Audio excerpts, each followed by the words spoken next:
കരയരുതീനീമേ മകനേ, ഞാൻ നിൻ കരം പിടിക്കാനായി കൂടെയില്ലേ. കരയരുതീനീമേ മകനേ, ഞാൻ നിൻ കരം പിടിക്കാനായി കൂടെയില്ലേ. നീയൊരു നാളും പതറുകയില്ല. പ്രഭാത വിചാരം ഒരുക്കുന്ന നോമ്പുകാല ചിന്തകളിലേക്ക് എല്ലാ പ്രിയപ്പെട്ടവർക്കും ഹൃദ്യമായ സ്വാഗതം. യഹസ്കേൽ പ്രവചനത്തിന്റെ 37-ാമത്തെ അധ്യായം ആദ്യത്തെ 7 വാക്യങ്ങൾ പരിശോധിക്കുമ്പോൾ നമ്മൾ ഒരു അസ്ഥികളുടെ താഴ്വരയെ കുറിച്ചാണ് അവിടെ വായിച്ച് മനസ്സിലാക്കുന്നത്. എന്താണ് ആ അസ്ഥികളുടെ താഴ്വരയുടെ പശ്ചാത്തലം എന്നറിയാമോ? യഹോവയായ ദൈവം യഹസ്കേൽ പ്രവാചകനോട് ചോദിക്കുന്നുണ്ട്, മനുഷ്യപുത്ര, ഈ അസ്ഥികൾ ജീവിക്കുമോ? യഹോവയ്ക്ക് അറിയേണ്ടത് ഈ അസ്ഥികൾക്ക് ഇനി ഒരു രൂപാന്തരീകരണം സംഭവിക്കുമോ എന്നാണ്.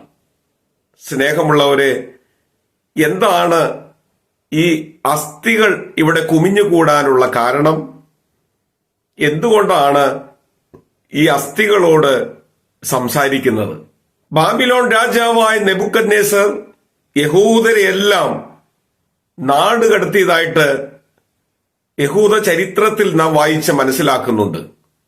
യഹൂദന്മാരെ നാടുകടത്തുക മാത്രമല്ല, യെരുശലേം പട്ടണം മുഴുവൻ തീയിട്ട് നശിപ്പിക്കുകയാണ് നെബൂഖദ്നേസർ.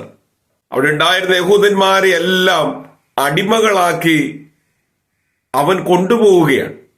ക്രമേണ ഇസ്രായേൽ രാഷ്ട്രം ഇല്ലാതായി തീരുകയാണ്. വിജനമായി പോയ ഒരു വലിയ പട്ടണം, ചുറ്റുപാടുമെല്ലാം നിശബ്ദത തളം കെട്ടിക്കിടക്കുകയാണ്. വേദന നുരഞ്ഞ് പൊന്തുന്ന ഏകാന്തത ചുറ്റും നിറഞ്ഞു നിൽക്കുകയാണ്. ഒരു വലിയ സൈന്യം യുദ്ധത്തിൽ കൊല്ലപ്പെട്ട് ചിന്നിച്ചിതറിപ്പോയ ശ്മശാന മൂകതയാണ് ഈ ഭാഗത്ത് നിഴലിട്ട് നിൽക്കുന്നത്. ആ യുദ്ധക്കളത്തിൽ മരിച്ചു വീണവരുടെ മൃതദേഹങ്ങളെല്ലാം മഴയും വെയിലുമേറ്റ് ദ്രവിച്ച് ചീഞ്ഞ് അഴുകി ഇതാ അസ്ഥികൾ മാത്രം ശേഷിച്ചിരിക്കുന്നു. ഈ അസ്ഥികളുടെ നേർക്ക് വിരൽ ചൂണ്ടിയിട്ടാണ് യഹസ്കേൽ പ്രവാചകനോട് യഹോവയായി ദൈവം ചോദിക്കുന്നത്, മനുഷ്യപുത്ര, ഈ അസ്ഥികൾ ജീവിക്കുമോ? കർത്താവിൽ സ്നേഹമുള്ളവരെ, വിശുദ്ധ വലിയ നോമ്പിന്റെ അനുഗ്രഹീതമായ ദിനങ്ങളിലൂടെ നാം കടന്നു പോവുകയാണ്. പ്രാർത്ഥനയും ഉപവാസവും വ്രതാനുഷ്ഠാനങ്ങളും എല്ലാം നമ്മെ ദൈവികമായി ഒത്തിരി ചേർത്ത് വയ്ക്കുന്നുണ്ട്. നമ്മുടെ പ്രാർത്ഥനാ രീതികളിൽ, ജീവിത ചര്യകളിൽ, ശൈലികളിലൊക്കെ മനഃപൂർവമായി നമ്മൾ വ്യതിയാനം വരുത്താൻ ആഗ്രഹിച്ച് നടപ്പിൽ വരുത്തുന്ന ഒരു കാലഘട്ടം കൂടിയാണ് ഈ വലിയ നോമ്പിന്റെ കാലഘട്ടം. പ്രവാചകനോട് യഹോവയായ ദൈവം ചോദിച്ച ഈ ചോദ്യം ഈ വലിയ നോമ്പിൽ നമ്മോട് ചോദിക്കുകയാണ്. ജീവിതത്തിന്റെ പ്രാരാബ്ധങ്ങളിൽ, പ്രതിസന്ധികളിൽ, സങ്കീർണതകളിൽ, അസ്വസ്ഥതകളിൽ, അസമാധാനത്തിൽ, അസംതൃപ്തിയിൽ, അസാധാരണമായ അനിശ്ചിതത്വങ്ങളിൽ തകർന്ന് തരിപ്പണമായി അസ്ഥി കണക്കെ ശോഷിച്ചു പോയ മനുഷ്യരോട് ദൈവം ചോദിക്കുകയാണ്, ഈ അസ്ഥികൾ ഇനി ജീവിക്കുമോ? മദ്യവും മയക്കുമരുന്നും ലഹരി പദാർത്ഥങ്ങളും തകർത്ത് കളഞ്ഞ ഒരു യുവതലമുറയുടെ മുമ്പിൽ നിന്നുകൊണ്ട് മൂല്യശോഷണം സംഭവിച്ച ഒരു വലിയ യൗവനക്കാരുടെ കൂട്ടത്തിന്റെ നേർക്ക് വിരൽ ചൂണ്ടിക്കൊണ്ട് അസ്ഥി കണക്കെ ഉണങ്ങിപ്പോയ യുവതലമുറയോട് ദൈവം ചോദിക്കുകയാണ്, ഈ അസ്ഥികൾ ഇനി ജീവിക്കുമോ?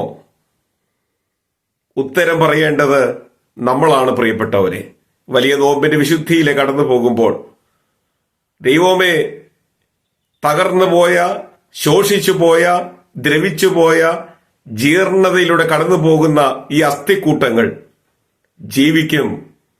ജീവിതത്തിലേക്ക് ഞങ്ങൾ മടങ്ങി വരും. ആത്മാവിനും ശരീരത്തിന് സൗഖ്യം ലഭിപ്പാൻ ഞങ്ങളുടെ പ്രാർത്ഥനകളും ആരാധനയും വിശുദ്ധ ജീവിതവും ജീവിത ക്രമീകരണങ്ങളും മുഖാന്തരമായിട്ട് തീരുമെന്ന് പ്രതിജ്ഞ ചെയ്യാൻ നമുക്ക് സാധിക്കുമോ?